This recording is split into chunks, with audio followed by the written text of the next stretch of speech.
Hello everyone. Welcome to Redneck Ways. How's everybody out there in YouTube land? Well, I hope you guys had fun and dandy.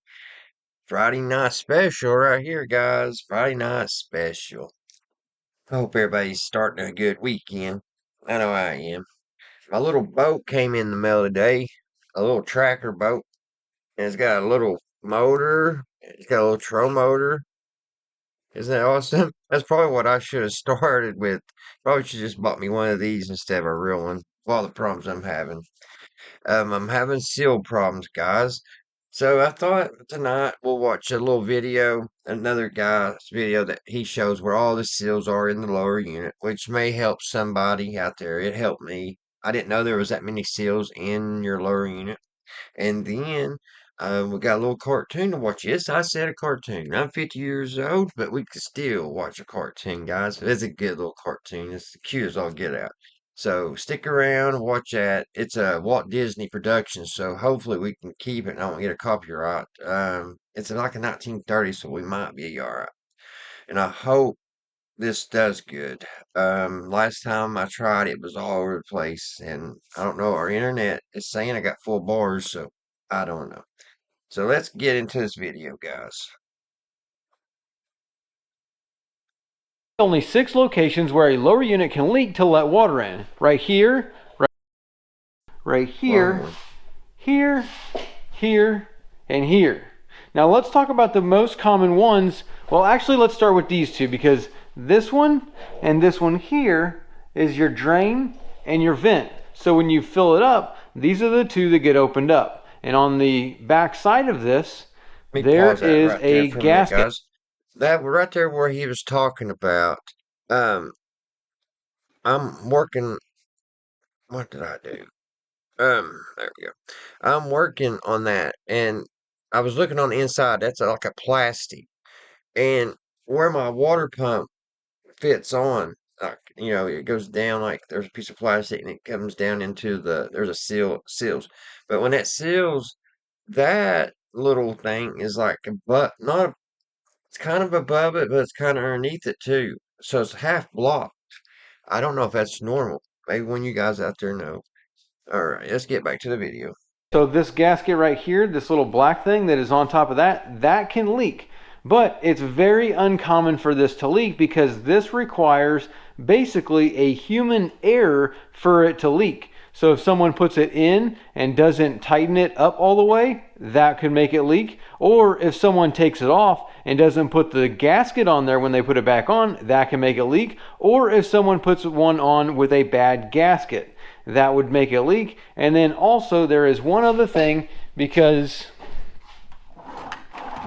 if I look in here, you'll notice there's different kinds. This thing could leak. This right here has a magnet on it. This is the bottom. It's got a magnet, so if you do it like that, it will attract metal to it. And this one actually goes on the very bottom.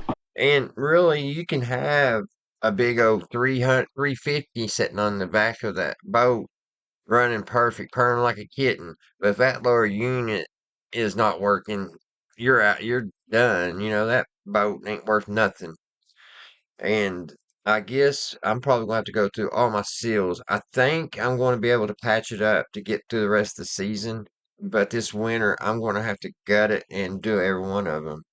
But it is a 1976 Mercury, so I mean, there is that. All right. Sorry, guys, for interrupting. Of the lower unit right here where the drain is. There's Now, his if you YouTube put channel right there, this guys. in at the top, it will stop from going all the way in and it will not tighten up. And so that will make it leak if those two get switched. So you notice that it will go in, same type of drain. It's just that this one has a magnet on the bottom of it, which makes it taller. So if those get switched, then it will leak. But those, like I said, require a human error to make them leak. They're not just going to randomly leak because of a failure, because those gaskets are just a flat crush gasket that, I mean, once you push it in, the thing's not going to leak. The most common one is going to be under here. This is going to be our drive shaft seal. So That's the one I'm replacing now. I had, like I said, I don't know if I said it in this video or not. So I had to do this over a couple times, but I just got one the other day, and it was just a shade too small. It would not, the seal would not go down in the hole where he's right there where he's holding. That goes down and it seals. And the one that I ordered was just a little bit too big. You'd think they would make them all the same size, but that's not the case. And also, my impeller, the little blades actually melted on the inside. So I guess when you put this on, you're supposed to turn it clockwise, and it'll pop down. The little blade will pop down. And I forced mine in with a screwdriver, and I may have um, done it the opposite of clockwise. I can't remember, but it was like bubble gum when I brought it out. It was crazy. I never it melted it. Let me pop this out. There are different types of drive shaft carriers. This is very similar to this lower unit here, which has this same type of setup, except for the seals right here on the top. Now, you'll notice if I pull this out, it'll come out looking like this. So let me pull that out so we can talk about it a little bit more.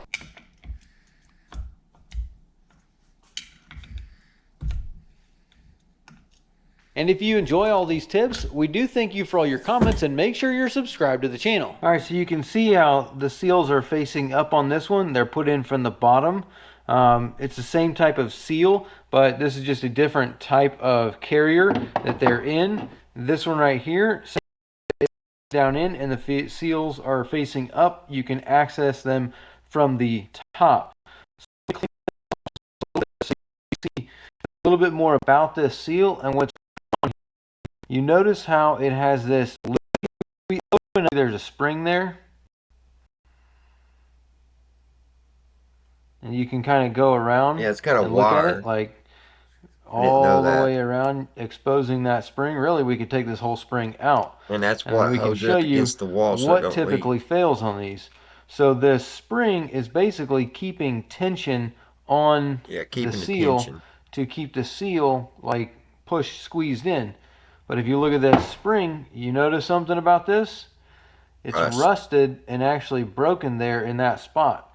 And so this spring has failed, and that failure, because it's not keeping that tension on the seal to squeeze it in onto the drive shaft, that's going to make it leak. And that's basically what typically fails on a lot of these seals. The seals are all the same way. You notice all this junk that's built up in here. That is usually what causes the failure, is you get a bunch of junk in here, and then that will eventually rust the spring. When the spring breaks, then it will let water into the gear case. So if this seal... So I'm hoping, guys, I might get my new one in about a week. Hopefully I put my new impeller, my new seal right there, all that. And also I ordered me some actual marina grease from where did I order it? Was it Pro Bass Shop? No, I forget, but I got actual the pump and everything to squirt the grease up. So maybe here soon you all will not hear me probably talking about working on this old boat anymore. I know it's probably driving some of you folks crazy. It's just one of them things, guys. And if it's, I mean, it couldn't be driving nobody more crazier than me. It's been a rodeo with it, and I can't wait till it's finished. I'm one of the type of people, when I get started on something, it will drive me absolutely insane until I get it done and get it running. And as soon as I say, because I know myself, once I get this in the water and I take it around the lake a couple times, it'll be barely on my mind. So, but just getting it back running, and it's so close. It is so close. was not in good condition, or this right here, if you look around the outside, you see how it's all kind of like bubbling and like corroding and coming in. That will also make it leak. All this junk that builds up around it, that will actually start to warp the seal and push it in, which that irregularity in it and this drive shaft spinning inside of here, that shaft spinning like this the whole time, if that's spinning like that at a very significant We will wobble. RPM, that's going to leak. And that's what allows water into the gear case. Now these seals are the same thing. There's this type of model, there's this kind of drive shaft carrier, and then there's a normal one that goes in from the top on larger gear cases. These seals are the same thing as what goes on back here on the prop shaft. So if we look back here on this prop shaft, you can see it's Hold on 1 minute, guys. Stop giving the same seal. And that seal right there does the same thing. As this prop shaft is spinning, that seal inside of here Mine actually looks like it's in good shape. So it did have some fishing line around it, though, a little bit. That seal and that spring is keeping it. You can kind of notice the seal moves a little bit as we spin it. That's what's going to cause a leak. And that is the same type of seal that is up here, only this one is upside down. It goes in from the other one. This is our shift shaft seal. So as our shifting, this turns this way, or this way. As that turns, if there's a problem with that seal, that's going to allow water in. So what happens over time, as water gets into the gear case, as the gears are spinning, it will pressurize the gear case. And then that will push water and gear lube out of the gear case, and just over time of using it, it will eventually push all of the gear lube out and be left with nothing but water. And so the most common places are not, this seal or this seal. It's going to be this one right here, and if it's not this one that's leaking, it's going to be this one here that leaks. And then after this one is leaking, usually the shift shaft is what leaks. Those are going to be the three most common ones, starting drive shaft, prop shaft, and then the shift shaft. Now, when someone changes these out, there are two different ways. Well, actually, there's a couple different ways. You can pull the carrier, which is the manufacturer recommended way, but there's fewer and fewer people that do it that way, because you can access this seal from the back side here. You can actually just get in here with a seal puller and pull this seal out. You can also put screws in there and pull it out, but depending on who does it, you can scratch this prop shaft. And if you scratch the prop shaft where that seal rides, like if we look at this one over here, so you can see where that seal is riding in there, and if we take this off, it was handy he had one of them just laying there, wasn't it, guys? You see all those scratches and those dings and those markings on that prop shaft? That is where that seal rides, and all those scratches are going to be spinning around on that rubber seal, and that's going to be cutting the rubber and allowing it to leak. Same thing is if you hit something with your propeller, you can bend this prop shaft, and if this shaft gets bent, it's going to wobble inside there, which that wobble is going to make a leak and allow water to get into the gear case. So making sure that there are no scratches or any of this stuff. You can see this buildup here. I can kind of run my finger on it. You can feel all that. Anything that you can catch your fingernail on is going to scratch this rubber. But that brings us to the very last thing that can leak on a gear case, being this O-ring right here. So you'll notice, there is an O-ring here, but that doesn't seal anything. There's no way for water to get into the gear case because of this side right here. If you look over here, this carrier is inside there, and so if you're thinking about it, looking at this as a reference, there is an O-ring on this side over here, and then there's this O-ring right here that has access to inside the gear case. If you look in here, this is the exhaust. So looking down there, you can see that carrier,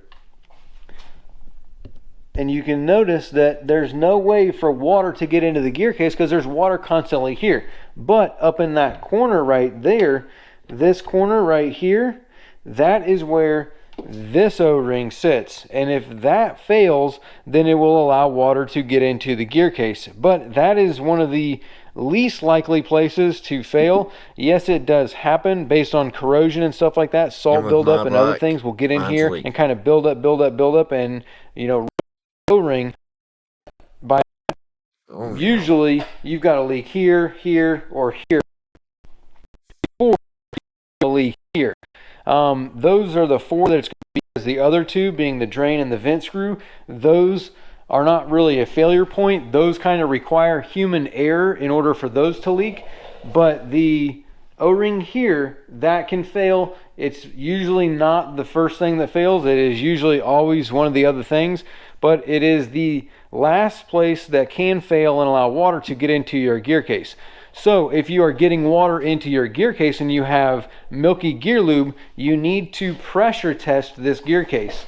And the way you pressure test a gear case is you need a pressure tester. Handy, so like this right here is a pressure tester. I put that seal back in. I used my old piece of plastic for now, but I had a new seal for it. So I put it on there and I sealed it. So everything's sealed. And then I just took my air compressor and with a piece of I cut a piece of inner tube and used the rubber and just stuck it to the hole on my little blower thing for the compressor. And I stuck it up in that hole, the fill hole there on the bottom, and give it a couple squirts. And I didn't feel no air come out, so it felt really tight. And actually, it kind of pushed my drive shaft up when I shot the air to it. Went in my drive shaft mood and went. So it was pushed up on the bottom of it, and the air wasn't going anywhere. So I think the only leak I do have is underneath that impeller. So once it comes in next week and we get it in, I think I'm done. I think it is going to take care of my problem. But this video was really good explaining, I thought, of all the different gaskets in there. And we'll go ahead and finish this part, and because this is pretty important too if you want to buy one of these. But I think you can test it with soap and water also and your air compressor. But this is pretty snazzy if you want to spend the extra couple dollars to get you a pressure gauge. And what this does is you just screw this into here like this, and that seals it. Then you can take the pump and you pressurize it. So when you pump this up, there's also an O-ring on these bearing carriers, and I guess you could call that a 7th location for it to leak. But oh my gosh, 7 generally, places to leak. You're not leaking from the O-ring, you're leaking from the seals here. It's an older case where this O-ring, it is corroded and the metal is pitted and gone and not making a proper seal where the O-ring sits. But that is, I guess you could say, the 7th location, but not a very common location. So now what we got to do is just basically pump this thing up. And, well, obviously, it just popped our bearing carrier up because we don't have any bolts in it. But that's what we're going to do. So we pump this up. Usually you want to get up to like 12 psi is where most of them want, about 12 psi. But we're only going to go up to 5 because that's all we're going to get to before this thing here pops up. Now all we need to do is take a little bit of soapy water, and you can spray the soapy water around to find out if you have a leak somewhere, and you will see bubbles pushing up because you'll have an air leak. Now obviously, you know, ours is just going to pop up because we don't have any bolts in here. But you get the point. Whenever you pressure test it, you'll just spray these locations, being your drain seals, which are very rare. Again, you guys shift shaft. interested in more of this type of mechanic work on your boat. So let me get things switched around here. Alrighty, guys. I am back. I had to take a little break there, but here, guys, I went out and got this piece. My old impeller, and that was the top, and the top of it, as you see. And I used my old one last time because it was just a little bit, no, it's a little bigger here, but I thought it was just by mistake. It was just a little bigger. I should have knew then it wasn't the right impeller. But anyway, look what it did. Here's the inside. Here's the little blade. Check this out, guys. Where's the camera? Look what it did to it. It's like gum. Where's the camera? It just messed it up.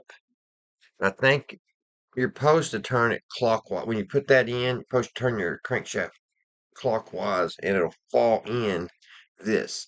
And look, all the black in there where it just gummed up. So yeah, a major boo-boo on that one.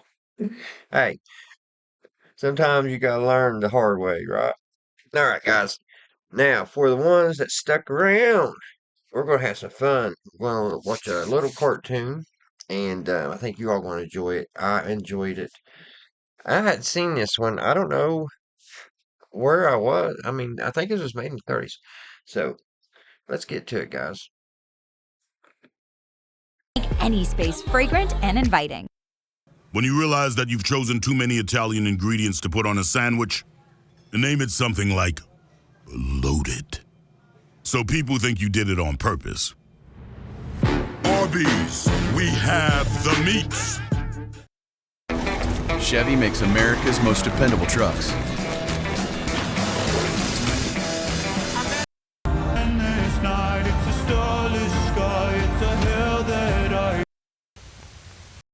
Alrighty, I love that little cartoon.